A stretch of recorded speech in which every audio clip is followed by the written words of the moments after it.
Hello everyone, welcome to the class once again. I hope you're all doing good and you're in the best of your health. In present exercise, we'll be practicing question on mechanical properties of fluid based upon JEE Advanced pattern questions.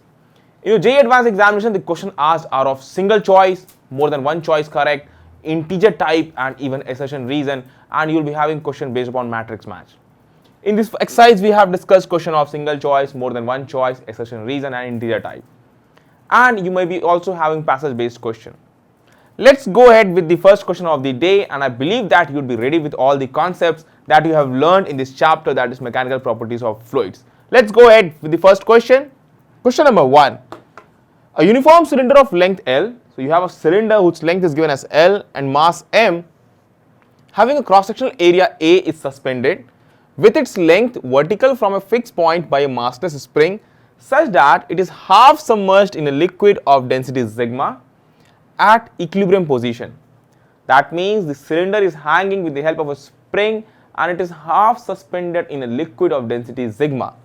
The extension x naught of the spring when it is in equilibrium is A mg by k, B mg by k 1 minus L A sigma by m, C mg by k 1 minus L A sigma by 2m, and D mg by k 1 plus L A sigma by m. Now if you see the options, it's very difficult for us to judge which option will be actually matching with the right answer. One thing you can do, you can check dimensionally also, but that will be difficult for you all to reach to the result, because everywhere I think that dimensionally each of the option will be correct. So which option to choose, you have to solve with each of these steps. This is a question which has been asked in your previous year examination of JEE. So let's go ahead and let's approach with each step that will be involved in solving this.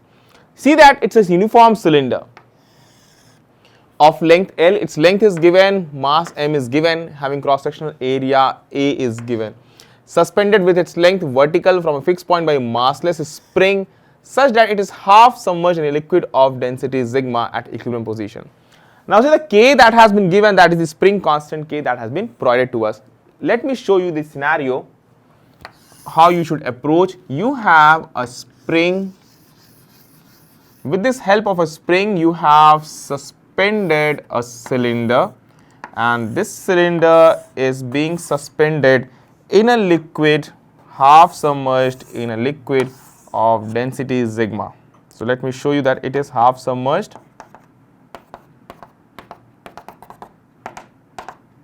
And now it's in equilibrium. This part is the entire part of the cylinder. So let me show you cylinder differently. Now see that the things that has been provided to us, it says that the density of the liquid is given as sigma, and now the extension in this spring that we need to comment on. You see this question, the extension x naught of the spring when it is in equilibrium is, let's say the extension produced is x naught. Now that means an upward force will be acting on the cylinder that will be equal to kx naught, which we know, and spring on being stretched, it will apply an upward force that will be given as kx naught. Next thing you see, it's half submerged. That means half of its volume will be submerged. That will be buoyant force applied on this solid object will be due to the half volume of the object that is submerged. Now see that if I talk about half length, this half length will be equal to L by 2. Total length is L. You see that with its length vertical from a fixed point by a massless spring such that it is half submerged in liquid of density sigma. Now you see here what you need to apply. First of all, let me show you here net upward force. You have to see net upward force will be equal to the weight of the cylinder. So weight of the cylinder will be equal to net upward force. This is what we can actually make out from the diagram and from the given condition, net upward force. Now weight of the cylinder that's acting, that is equal to mg. Weight will be equal to mg, quite simple, is equal to net upward force kx naught acting along the upward direction, plus you should also add the buoyant force that is acting. Buoyant force is acting only due to half volume, that will be equal to L by 2 length multiply with area, that will give you volume, into density, that is sigma, into gravity, that is g. We need to find out the value of x naught. So for this, what we need to do? Now again, you check the option, which option is going to match. Everywhere it's given in terms where m is divided here.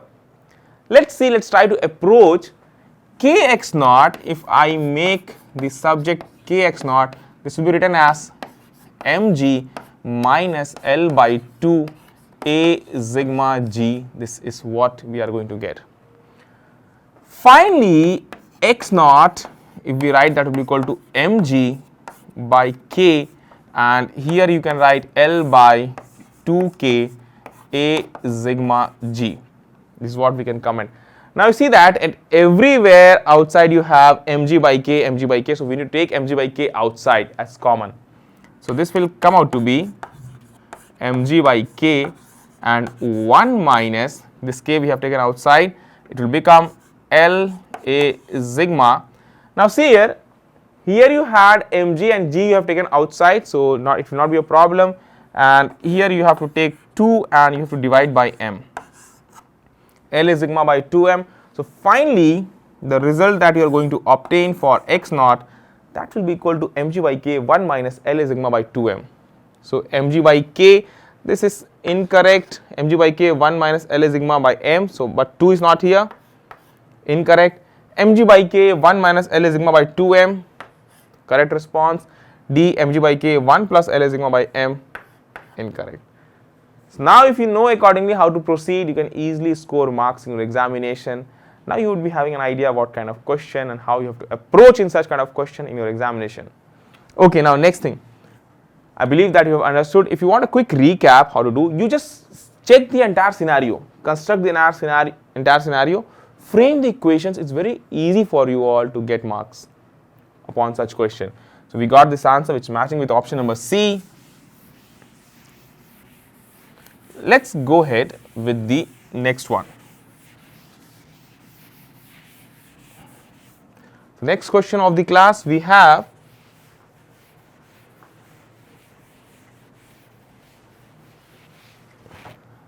question number 2. A thin uniform cylindrical shell closed at both ends. You have a uniform spherical shell. The cylindrical shell, that means it's a hollow shell. Closed at both ends, is partially filled with water. Partially filled with water. So remember this term, partially, it's not completely partially filled with water. It is floating vertically in water in half submerged state.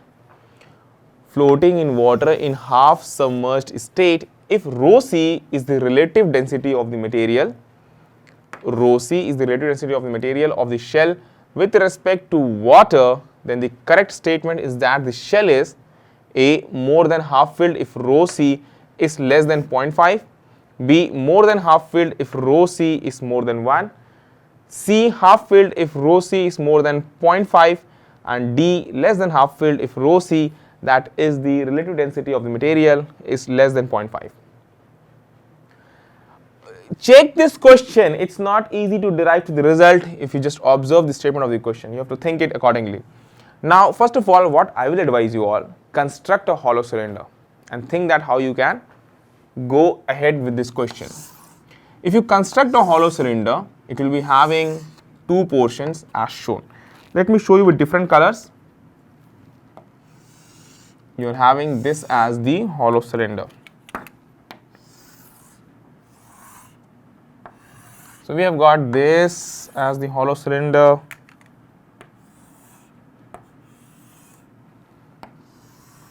Inner part and outer part. Now this part is solid. Try to understand, this part is solid.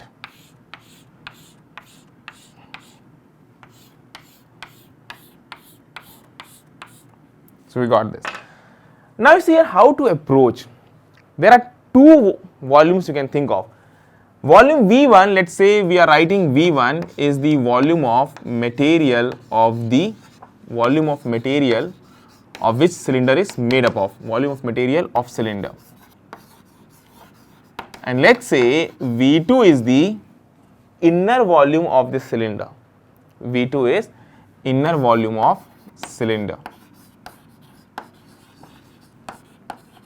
Inner volume of cylinder is V2. Next, inner part is actually filled with water. You see here, thin uniform cylindrical shell, we made it. It's closed at both ends, is partially filled with water. It is floating vertically in water in half submerged state. It's partially filled with water. So let us say this is filled with water up to some height. Now it says that it's floating in water. It's floating vertically in water in half submerged state. So this entire system is floating in water in half submerged state. That means somewhere here you have to mark that it is half submerged. I believe that don't confuse with colors. Let me show you with different colors. Already we have used here different colors. So what I will do, I'll use this color.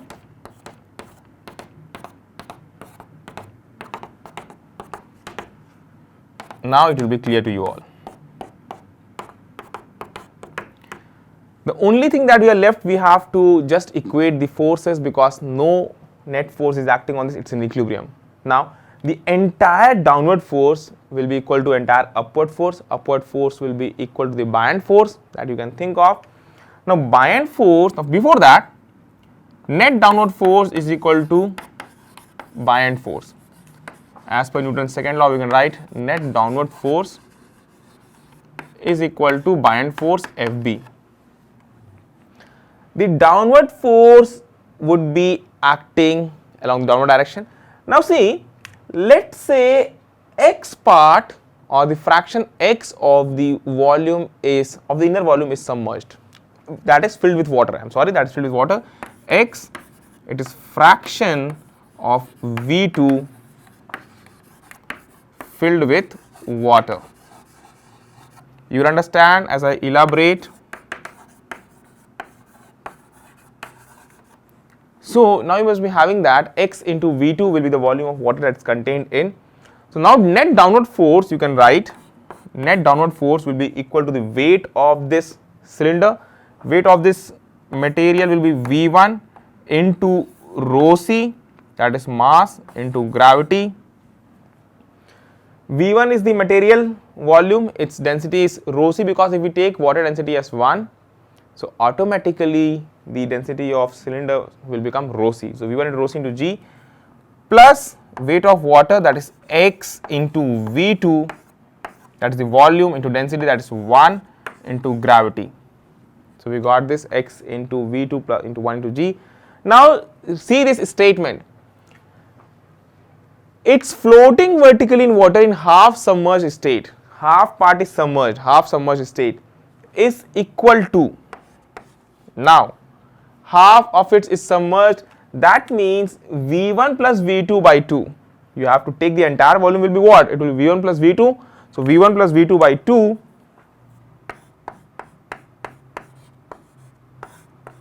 and this you multiply with 1 into G. I believe that you can see up till this end, that will not be a problem. Now this, why I have taken V1 plus V2 by 2? Because this total volume will be V1 plus V2. Half submerged, so V1 plus V2 by 2. So V1 plus V2 by 2 into 1 into G, we got this. Check the option on what we have to comment. We need to comment on that the correct statement is that the shell is more than half filled. That means we need to compare the x value. More than half filled if rho c is less than 0.5. More than half filled if rho c is more than 1, half filled if rho c is more than 0.5 and less than half filled if rho c is less than 0.5. So we have to find out the relation between x and rho c. What I am going to do, I am going to rub the upper part which I believe that you would have taken down. So let me rub this part and let me rub this part also. We need only this equation. X we need to comment on. Let's go ahead and let's find the value of x. So x into V2 into G, and G is everywhere, we can cancel out. So G I am cancelling out, we are getting x into V2 is equal to, that will become V1 plus V2 by 2 minus V1 rho c. V1 plus V2 by 2 minus rho c into V1. Now you see what you can get from here. You will be getting x into V2 is equal to, see here, can we write this as, take V1 common, can we write this as V1 and 1 by 2 minus rho c, so 0.5 minus rho c, we can write this, plus V2 by 2, not a problem, we can write here. Next you see for the value of x, you can write this as x is equal to V1 by V2, we got this, 0.5 minus rho c plus 0.5, because V2 will be cancelled out, so you will be getting plus 0.5. Now you just see the first option. It's more than half filled if rho c is less than 0.5. If rho c will be less than 0.5, you see here, if rho c is less than 0.5. So what we will getting? You will be getting this term as less than 0.5. You will be getting this term as positive. Positive term is this, multiply by this a positive value. You will get a number, positive number you will be getting, and plus 0.5. That means a value that's higher than 0.5. That means the fraction x is higher. That means more than half of the shell is filled. That means option number A, more than half filled, is more than half filled if rho c is less than 0.5. Yes, this is right. Once again, if you want, you can analyze on your own. Think here, if rho c is less than 0.5, this term will be positive. Understand? Let me write here. If rho c is less than 0.5, this term is going to be positive, and if this term is positive, so entire V1 by V2 into a positive value will give you positive plus 0.5, that means a number higher than 0.5 you're going to get. That means the shell is more than half filled.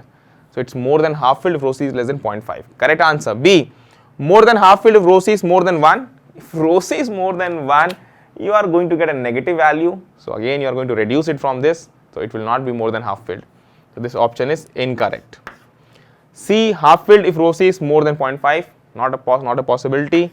We have already checked, it's more than 0.5, then it cannot be more than, it cannot be half filled, because for half filled you need to be this to be 0. The rho c should be equal to 0.5, because rho c is more than 0.5, it cannot be half filled. Less than half filled if rho c is less than 0.5. This is just reverse of the option number A. We have already checked, option A is correct, so this will be incorrect.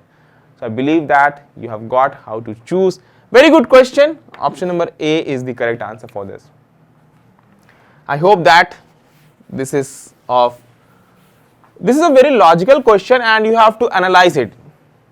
You have to proceed as per the equations, and then you have to comment on the values that you obtain. And in JEE, questions come of such thing, of such values, of such method, you'll be getting questions. This is a good question. I believe that you have understood how we have proceeded with each of these steps employed. Next question, question number 3. A homogeneous solid cylinder of length L and cross-sectional area A by 5. We have length L and cross-sectional area A by 5 is immersed such that it floats with its axis vertical at the liquid-liquid interface with length L by 4. So here you see its length L by 4 is at the bottom part and length 3L by 4 will be in the upper part. In the denser liquid as shown in figure, the lower density liquid, that this is one, the lower density liquid is open to atmosphere having pressure P0, then the density D of solid is given by A 5 by 4D, B 4 by 5D, C 4D by 4D only, and D T by 5. How to proceed? It's given that homogeneous solid, its length is L, L by 4 is in the denser liquid, so this is length is L by 4 and this length will be 3L by 4. A by 5 is the area of cross section that has been given. Immersed such that it floats with its axis vertical at the liquid-liquid interface with length L by 4 in the denser liquid. As shown in the figure, the lower density liquid is open to atmosphere. This is open to atmosphere having pressure P0, the density D of the solid is given by. Let me show you with the diagram. We have two liquids, one liquid of higher density, one liquid of lower density. We have an object that is in this manner. This length is given as L by 4 So automatically the other length will be given as 3L by 4. The density of this is given as 2D. The density of this is given as D. So now if I just show you these two liquids, and here I am using a different color.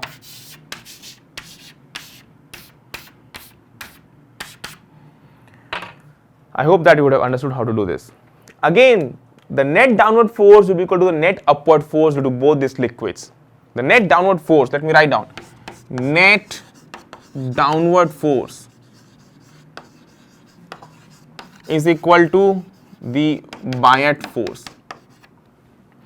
Downward force will be automatically to be only to the weight of the body, and let's say its density is given as capital D. So density D into volume, that is length A, into area of cross section A by 5. We got the volume, then we got the mass, and after that multiply with G, net downward force is equal to buoyant force. Due to the upper liquid, it will be 3L by 4 multiply with area of cross section A by 5.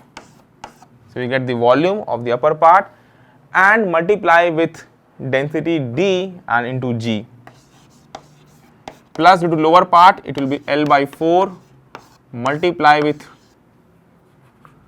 area of cross section A by 5. Then you will be having 2D multiply with G. This is what the terms that you will be having. Some terms can be cancelled out that we can see. First of all, you see G will be cancelled out,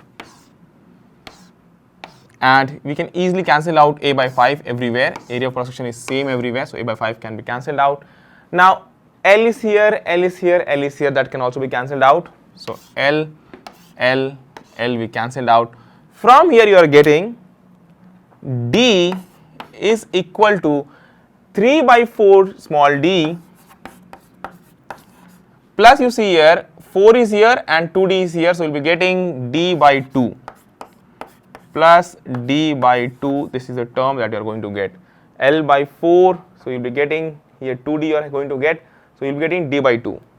From here if you comment, this will come out to be 5 by 4D. 3 by 4D plus D by 2, you will be getting 5 by 4D. This is the value of the density of the solid object that's been immersed. 5 by 4 small d, we got it as per the equation. Let's go ahead. A option 5 by 4d, correct. B, C, D, B all incorrect. Proceed as per the given statement in the question, you will get the right result. All these questions have been asked in previous examination. Hope this will let you to know what kind of questions do come in your examination. Now after this, we'll proceed with the next one. Let's go ahead with the next question of the class. Question number 4. A cylinder of mass m and density rho, again a cylinder, mass m and density rho, hanging from a string is lowered into a vessel of cross-sectional area S containing a liquid of density sigma, which is less than rho, until it is fully immersed.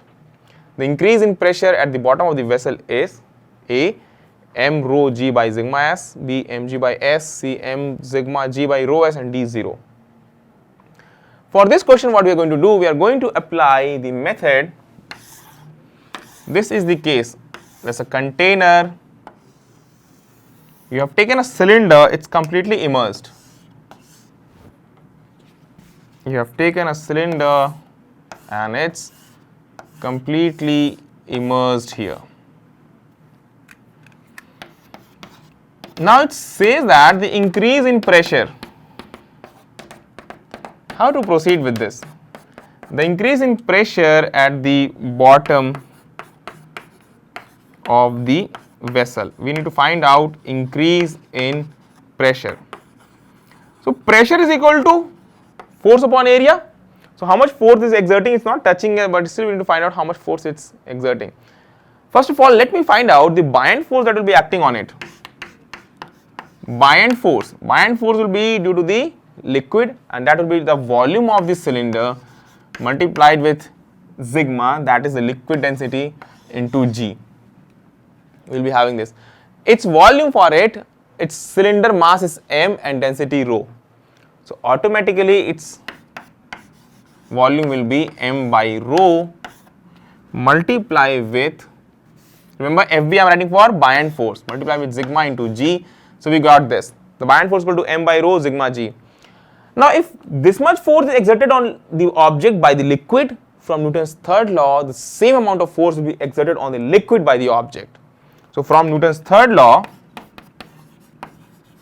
we will be having the same amount of force will be acting on the liquid. Force acting on liquid will be equal to of same magnitude. Force acting on liquid, that will be equal to m by rho sigma G. So force we got. Now you see here the increase in pressure at the bottom of the vessel is increase in pressure, just divide by its area of cross section, that is S. So increase in pressure that you will be getting, that will come out to be delta P is equal to force upon surface area, that is given as S. So m sigma G divided by rho into S. This is the answer, m sigma G by rho into S. Let me encircle this part, m sigma G by rho S. Let's comment on the value. M sigma G by rho S, and here we have m rho G by sigma S, so incorrect.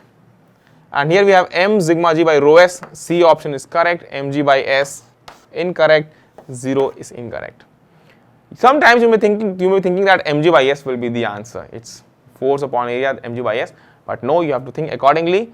This is the answer as we proceeded, and we got this m sigma G by rho S. Hope that you have got to know. Very good question, and this would let you understand a different kind of concept that can be used in this chapter. Things are same, but the method in which it is represented, that is changed, and a new question comes. Let's go with the next question of the class. Question number 5. A ball of mass m and density rho is immersed in liquid of density 3 rho. Now we have a ball whose density is given as rho and mass m is immersed in liquid of density 3 rho at a depth h and released. To what height will the ball jump up above the surface of liquid? Neglect the resistance of water and air. A h, B h by 2, C 2h, and D 3h. Very good question. You see here, you have a liquid and its density is given as 3 rho.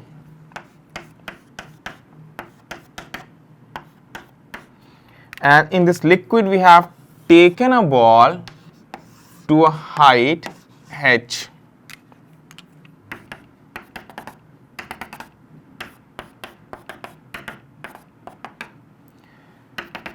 Next thing, you see here, it says that what will happen first? The density of two are different. The ball of mass m and density rho is immersed in a liquid of density 3 rho. Ball density is given as rho, and the liquid density is given as 3 rho. So first of all, a net upward force will be acting on the body.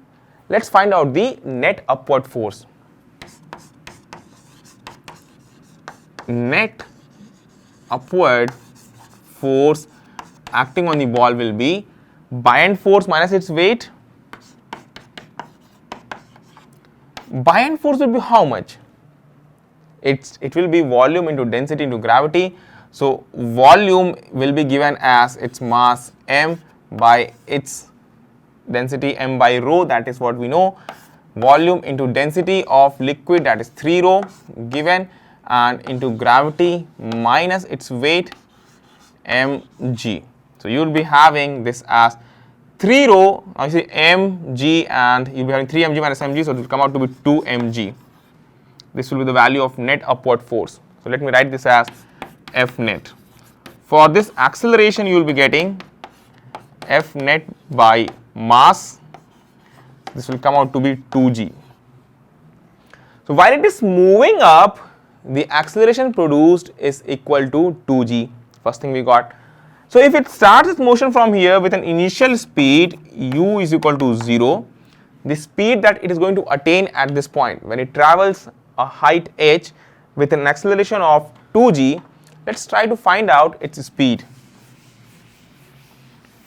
So use the formula v square is equal to u square plus 2as. So here v square we need to find out the final velocity. Initial velocity is 0, 2, value of acceleration is 2g, s is h. So v will come out to be under root 4gh, that is 2 under root gh. This is the value of v. The velocity at this point, that means the velocity at this point when it reaches, that will be equal to 2 under root gh. The maximum height that it topples, that it reaches here, we need to find out this. Let's say this is capital H. This is the thing that's required. What height will the ball jump up above the surface of liquid? We need to find out this. Initial velocity is given as this. Now I believe that you can use the formula. As it moves up, d acceleration will be acting on the downward direction, and that will be g. So again using v square is equal to u square plus 2as, and in case of d acceleration, so minus 2as, where a is g downward. So from here, velocity v is 0, u is u square. If you do, you will get 4gh minus 2g, and the value of s will be h. So from here, capital H will come out to be 2h. You just check, capital H will come out to be 4h divided by 2, you will get 2h. A good question. H equal to 2h we got. This is the height that it will be toppled.